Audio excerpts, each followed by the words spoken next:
Hey guys, it's Matthew here once again with some tasty melee action this time around, and it is Glacial Hammer using Varunastra, which was recently buffed this patch. Not in the way I would have liked. I would have liked some crit, some attack speed, some shit like that, but it did get some physical damage, and wanted to take another look at it since I haven't in many years. Maybe take a more modern spin to it, and decided to do Glacial Hammer.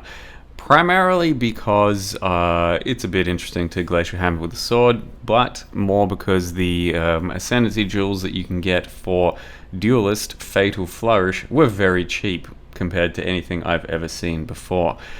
So they are the jewels that give you an additional repeat of your skill and then 60% more damage on the second repeat. They've been pretty expensive in the past. I think the Uber version of Ascendancy jewels off of the bosses, and yeah, it's a pretty good jewel. It's been good for several builds here or there, and it's been fairly expensive. I looked at it before I started this build, and it was a combo of 5 divines, I think 4.5 divines for both. So I was like, well, this is probably the best time for me to ever play with it, and I wanted to do something that hit pretty damn hard and had some good satisfying appeal to it, and I picked Glacial Hammer. So with Varunastra, what that does is it lets you basically spec any nodes on the tree that work for one-hand melee weapons. Now that is daggers, claws, maces, axes, swords. So it gives you quite a lot of flexibility on the tree, and as you can see, the Glacial Hammer can get so chunky that if you hit a whole bunch of things at once with the Herald of Ice, it can lock your game up for a little bit. In any case, the nodes basically just let you be a lot more flexible with what crit and attack speed nodes you take, that sort of thing. And Varunastra is a bit more of a passive tree heavy build typically, because you want to take a lot of the good passive tree nodes after you've traveled to them. So you don't want to do too much traveling, and in this case I actually decided to go with 2 big cluster jewels because the dagger and claw and also the sword and axe clusters can give you both benefits from the notables.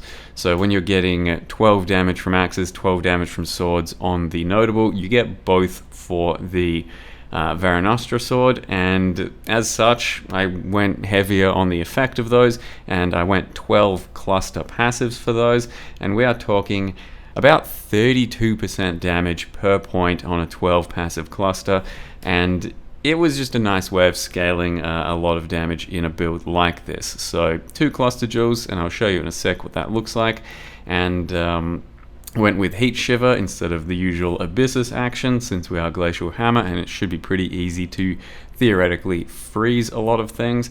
And then leaned into a bunch of ailment effect, and also used one of the new jewels that give damage after casting Ellie Weakness and a bit of damage with vulnerability. Pulled out a few tricks and few of the stops just to make this as good as possible since it's a melee build, and as nice as possible for Varunastra since that is a dead item that still got memed on pretty hard when it got buffed. But I'd consider it pretty viable for almost any skill you really want to make it viable with. It's still going to be a bit slow on attack speed. You can fix that up in certain ways if you really feel bad about the attack speed, but on this character I've just kind of let it happen, be a bit slower, and I want to hit harder and then one-shot things quite a bit more cleanly. So I'm freezing pretty much everything in the game at the moment that's allowed to be frozen. That's a really nice defensive buff to a character. I've also got Perma Fortify. I've got the Overleach node for Slayer, which lets me have 10% damage reduction as well, and I capped Spell Suppress, capped Chaos Res. The character feels about as thick as it can for my standards of melee character without going heavier into things like Determination or Grace, which you easily could do as well, but given that this character is already a little bit thick and then also freezes and chills like everything, I didn't feel the need to do Determination or Grace, and that's something that people can do if they really want to in a build like this, and I'll leave that up to the individuals. But essentially you just need a bit of strike range, need to make sure you're damn near close to crit cap because not critting feels pretty bad, and then yeah, the rest takes care of itself. And you can see that some of these crits can be really big, some of them can be a bit smaller, but it's going to be still a bit up to my crit chance at the moment, and also the ruthless procs and the freezes and all that. So I've been doing a few of these 10-way things, and I've gotten to the point where I'm pretty much one-tapping most of these 10-way bosses and also freezing them. So that has escalated since I first started, and it's been a nice progression of the character and his journey. And I've yet to really do any other bosses aside from that Al-Hezmin you just then saw, because I'm just still ramping and trying to make sure that I'm as well fleshed out as possible before we do any content. I did, however, do this feared with the stream's jester, Blackjack King. He's got what seems to be pretty good int stack Wander Inquisitor build going, and he was going to do a feared, and I jumped in, and as you can see, some of the times when I'm hitting, I can get some really thick crits in there. This is the only actual endgame content I've tried in the character thus far, and we managed to duo feared. He does, of course, prove his supremacy as a ranged character a couple of times here, where I have to like back out and not do anything because too much stuff's happening. You just fucking keep attacking, so a bit shamed in that regard. But other than that, it does give me hope that I'm probably going to be able to do most endgame content on this character, as is usually the case with a good melee build.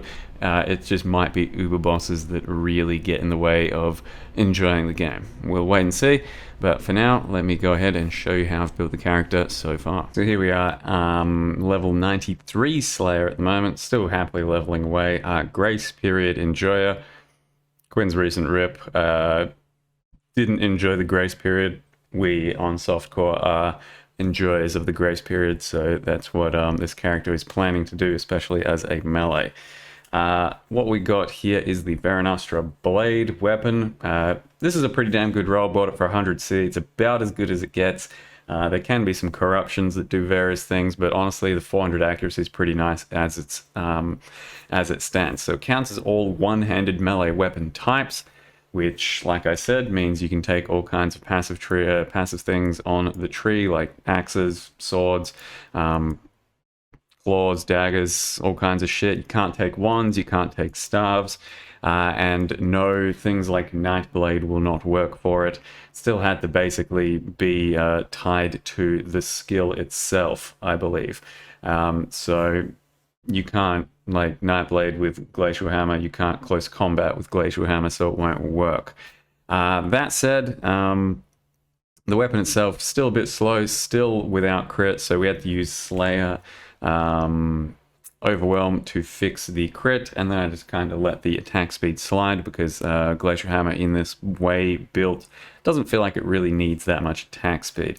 I leaned, like I said, pretty heavily into cluster jewels for this build, so as you can see, axe and sword on them, 12% each way, 12 passives, and then 35 increased effect means that these are 16 per point, so when you click it, 32% increased damage, and it's got some other shit on it as well. So attack speed, life, chaos res. The other one is pretty similar. It's got effect, life, res, chaos res. So basically through these two jewels, I've easily capped chaos res with an extra roll on, I think, my chest. And it's been pretty comfy and convenient. I rolled several of these types of clusters by just grabbing a 12 passive cluster, level 84 minimum, I think. And then I just went with Chaos reroll on Harvest over and over again. It will guarantee Chaos res, and then until I hit some other cool shit, I kept going. And yeah, I think I've got a couple on standby here. So this one had Fuel the Fight as well, and some int, and I was thinking I'm going to need a lot of int, but I managed to fix that with my amulet anyway. This one here had just Fire res and int instead of the Chaos res, and other res that the others had. So there's different ways of approaching these, and ultimately I think I've gone a bit too heavy on them, because if I look at my path of building, you know, like an extra 3 or 4 points here could have easily been spent on like these axe nodes, which would have been just as good damage wise, or these sword nodes. So you don't necessarily have to go like 2 12 passives all the way, because by the time you're getting like 1,000% increased damage in a build, the next 30% isn't going to be as good. Diminishing returns, of course.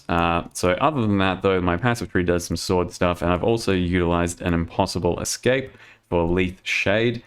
This one was 3 divines, and it lets me take Claws of the Falcon, Night Stalker, Snowforged, and Written in Blood. So these are really powerful crit multi-nodes, and then this node here is really good for Cold, Fire, and minus Ellie Res, which is pretty good for our Heat Shiver build.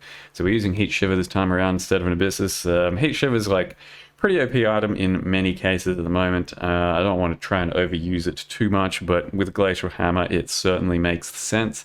So went ahead and used one of these with 15 Fizz as extra cold for Glacial Hammer. Glacial Hammer does have every third successive strike freezes enemies dealing 400% more, so it should guarantee some really nice freezes. It's got lots of freeze duration as well, duration of cold ailments, effect cold ailments, so it should help give us some good freezes. But on top of that, I do have the mastery for non-ailment effect there. I've got 60% freeze duration there. I've got affected non-damaging ailments with crit strikes there as well. So as far as other things are concerned, like I said, Fatal Flourish, final repeat of attack skills deals 60% more damage.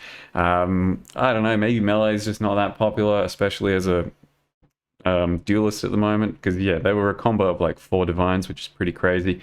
So I decided to try it out, and yeah, my apologies if they've gone the other direction on the price at this stage. Then using a really cool balance of terror for this build. So since we do a lot of fizz, we then do 40 fizz damage as a random element if we've cast Ellie Weakness. So I am self-cursing Ellie Weakness in this build before I attack enemies. And then that gives me either 40 cold, which is really good because it's then 40 cold and fire if something's frozen, 40 fire, which is, yeah, not bad, or 40 lightning, which is pretty cool because then I get to shock enemies for a large amount thanks to all my ailment effect as well. I then also made sure it has vulnerability double damage on it, 10% chance to deal double damage if you've cast vulnerability. So I've got that on my other bar, and basically you just cast vulnerability before you need to do a boss fight or some shit anywhere. Don't have to cast it on the enemy, but even if you do hit it on the enemy, just make sure you override it with Ellie Weakness. That thing was about 100C. It doesn't seem to be too utilized, so 100C for basically a perfect roll on those things. But even that, the double damage vulnerability, I honestly haven't been using it that much. Casting vulnerability while I'm doing my other setups as well is a bit of a pain, but you know, more is more. So then got just a crit multi-duel. I don't know, it was like 100C, and then I slammed Proj Speed on it. Rip. And then a really good one, so this one only just added into the build. It was 1 divine, and then I slammed the global crit multi on it for, you know, an exalt. So we got a quad 1, which is worth like 10 divines at this point, but come on, it's 12 crit multi, don't worry about it. Grab an extra crit multi-node or some shit. What did this guy get? Yeah, that's pretty good. Okay. Then my ascendancies here are Overwhelm. My first point, I think, were Impact, then Overwhelm, then Brutal Fervor, then Bane of Legends. So you do have damage reduction there. You do have Leech, which is pretty good. And yeah, other than that, nothing too special happening.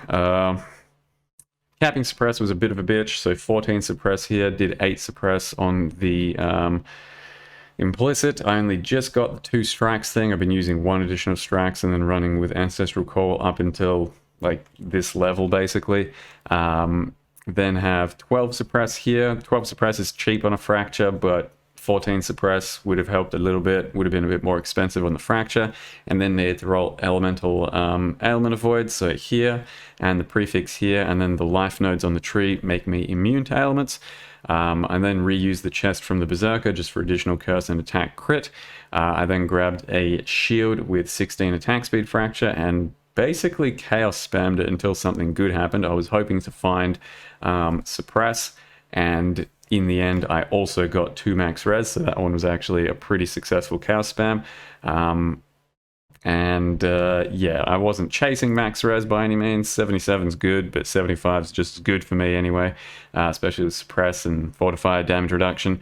but 2 max res is a little bit nicer. Bought this amulet for like fucking, I don't even know, 50C, 100C, something like that, and then it had a spare suffix, so I exalted on 30 to all attributes, which just filled out my attributes a little bit nicer for this build. Do need a bunch of int if we want to run max level Frost Blink and also Ellie Weakness. And then the classic Mark of the Elder with a steel ring that just does some accuracy. I'm overcapped on accuracy by a good amount because I wasn't going to use precision, but then I filled in the last of my mana with precision. So this ring's honestly a piece of shit. It just has life and some int. And then I crafted cold. And even Mark of the Elder isn't that good in the build. It still has basically everything we want on a ring, but considering we have like 1,000 increased damage from passives, that extra 96 isn't as big of a deal. So you could easily get away with just doing 2 really good rings if you want to. Keep an eye out for that if you're going to do a similar sort of setup. And then belt with some res and stuff, but for the most part, a lot of my res got filled out from my cluster jewels, so it felt pretty good just having more flexibility on my gear. The links at the moment are Glacial Hammer, Trinity, which should be up most of the time when things get frozen, because then my cold and fire are pretty evenly split. Using faster attacks for mapping pretty much always, and then hypothermia for some bosses. Ellie damage with attacks, using Ruthless for bigger hits and crits and stuff. Inspiration, but I was using Ancestral Call for a lot of the time, especially with a bit of extra strike range, so that it just felt a bit better for mapping, because with more strike range, with the melee splash from the tree, you become quite a screen clearing range sort of cannon. I've got faster attacks, life tap and leap slam up here with Ellie Weakness on life tap as well. Hatred, Blood Rage, Frost Blink, then using vulnerability at level 1 just to cast sometimes. Hydrosphere, which is still going to give me an additional hit sometimes, I think, every like 1 second, so it's not too bad considering how slow we hit. We then use Herald of Ice just for chunky screen clear. Precision, leveling it up, just a bit of extra crit basically. Ruthless, Ancestral War Chief, Phantasmal Ancestral Protector, Multi-Totem. I'm probably going to try and put a Bone Shell there instead. Maybe that does something. Assassin Mark, Life Tap, and Mark on Hit. Yeah. Ended up being a bit more expensive at this stage, you know, if you try and copy it 1 for 1, but I'm trying to make Varunastra and Glacial Hammer work, and I think it's an absolute banger of a build. Glacial Hammer is in an absolutely nice spot right now if you build it well enough. Can do it as a Zerker, can do it as Slayer, Champion, all kinds of shit, and doesn't have to be Varunastra. Can go like Frostbreath and stack cold damage, yeah, Heat Shiver. Definitely kind of a no-brainer for that sort of build, but I do recommend some sort of crunchy Glacial Hammer action. It feels very satisfying to just shatter screens in this capacity. And my POV says it's something like 10 to 20 million DPS is what I'm going to say. It's going to be hard to say, especially with the procs and the crits and the freezes, but hopefully got a good endgame video for you soon. Thank you very much for watching. See you guys next time.